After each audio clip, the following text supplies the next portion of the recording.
But Shanks did no talking. He dashed towards this man and hit him with the divine departure.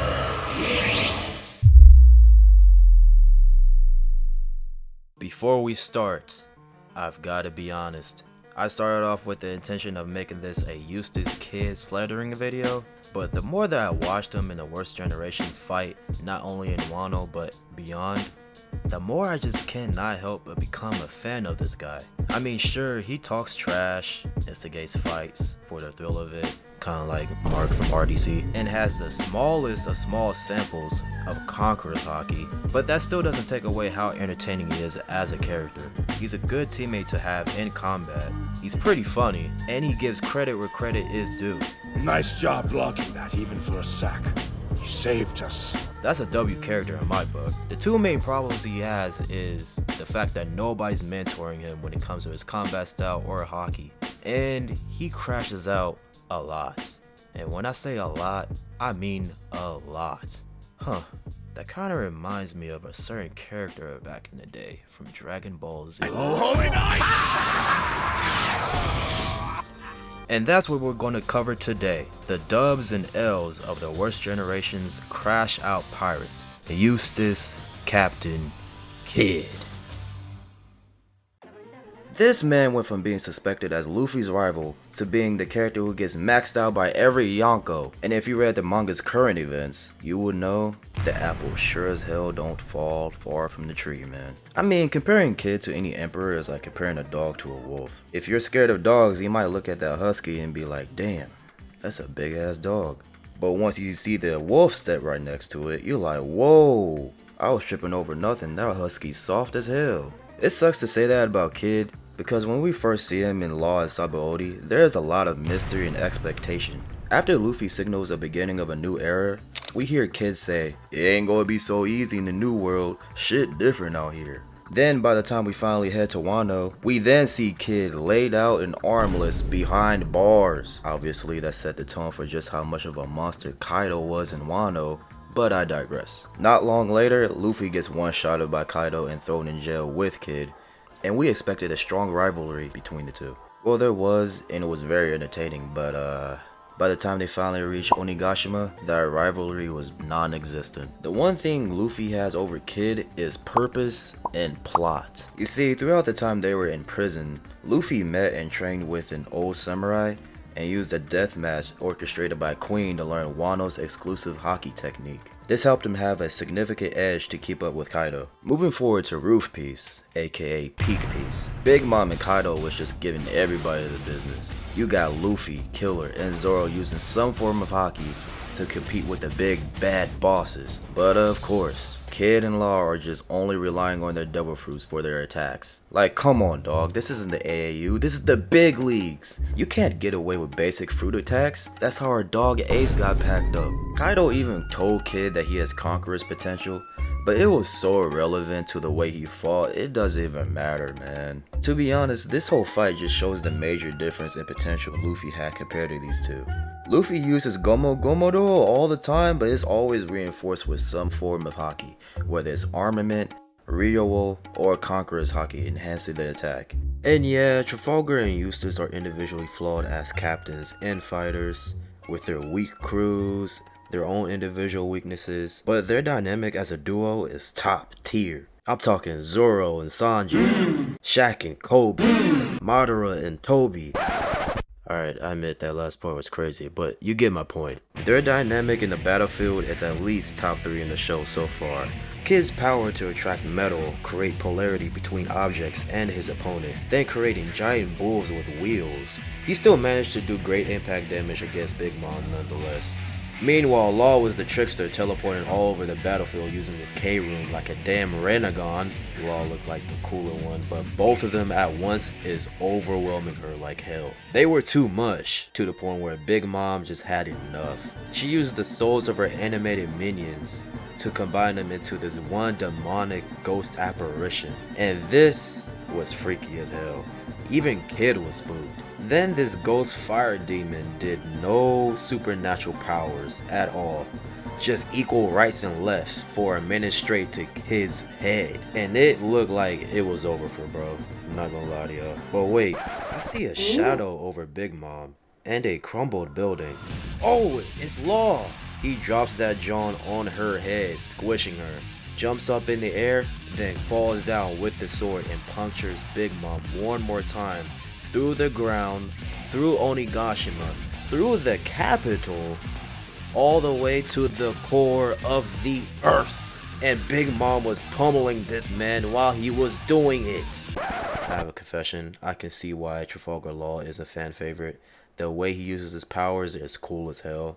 I can't even hate. Not to mention his backstory with Doflamingo. Then he finishes up his attack and creates a giant crater to the center of the earth. He says, "My job is finished," and sits behind this rubble to take a break. And what happens next, y'all, is what makes this show pure cinema. Eustass, do it already! What's that?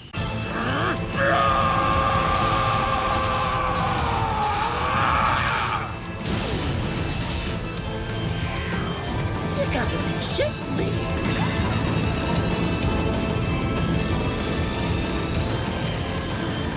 I'm not scared of you, you nasty boy. Give me your worst. You can't beat Big Mom.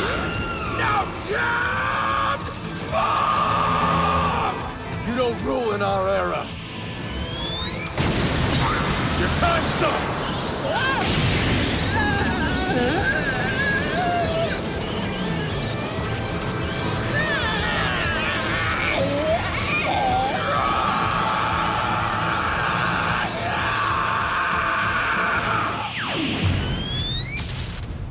And that's how Big Mom got packed up, is what I want to say. Of course, Law clutched up in a beautiful fashion, and Kid finished her off. But why did it take half an episode just for her to fall in the damn lava?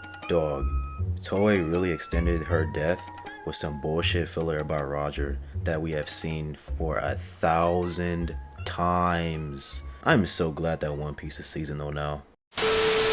Now getting to the most recent events. The Battle of the Emperors in Onigashima has ended, and the Three Stooges have picked their islands to go to. Both Law and Eustass have drawn the islands they wanted to head to first, and Luffy didn't. But as you all may know, this situation is ironic as hell. For the most part, they were at the right places at the right times facing against their natural enemies. Particularly, Luffy and Kid had everything work out for them, but Law got hoed. Not gonna lie to y'all. That man knew his crew was gonna get washed by Blackbeard. I mean, look, two of them are super swimmers, and his right hand man is a super polar bear who locks in sometimes.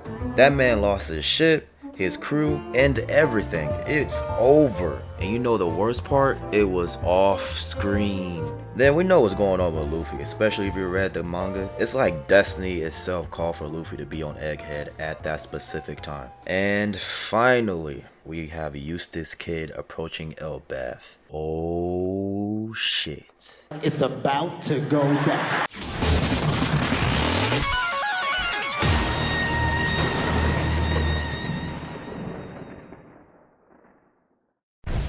You remember how I said everything works out for Luffy and Kid? Well, you see, Kid is what you will call a YN. He looks for smoke from the big dogs wherever he goes, which means that he wants to be here. But the problem is, like Sasuke from Shippuden, he has a really nasty habit of biting off more than he can chew. And this situation was no different, because of all people, the person he's facing off against is Red Hair Shanks. Now, to be honest with you, if any other studio besides Toei was animating this scene, it would be rated R, because what you're about to see is just nasty work. Let's see.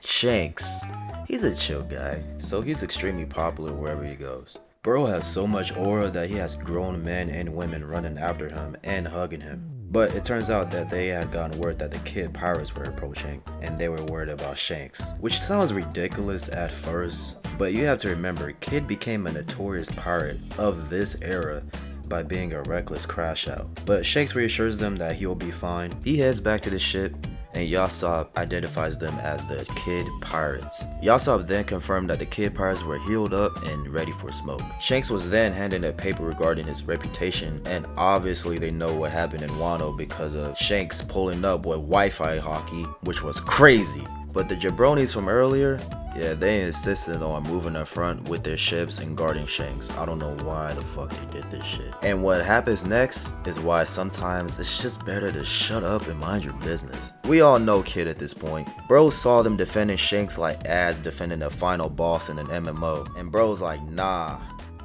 I'll just one-shot you losers with this AoE. Stands on the head of the ship and powers up his railgun to 100%. Swords, guns, nuts, bolts, and even silver teeth start flying towards this man, and the environment's color starts to reflect the light of the upcoming blast. And this is where it goes from entertaining to unsettling. The camera pans from Kid's perspective all the way to Shanks, and we can tell from the sudden shock in his face that this altercation is about to go left. And good lord, it does. As he fires that John full blast with an evil smile in his face, killing the entire fleet.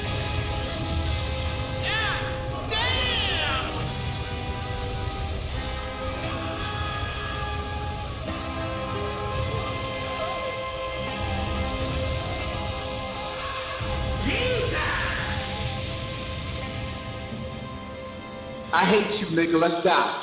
Shanks got a cold sweat saying that, but shook it off and went straight to action. Ordered everyone to get ready, including Dory and Broggy, who's still on the shore by the way. Then Beckman, his right-hand man, notices the urgency in his captain's face and immediately starts smoking a pack in real time.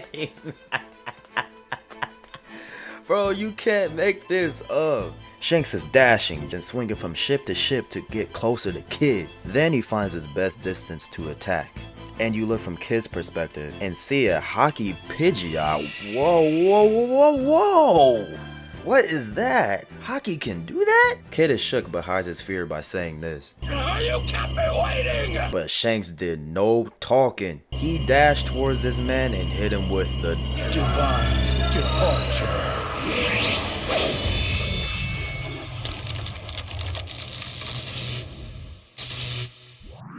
Honey, are you fucking kidding me?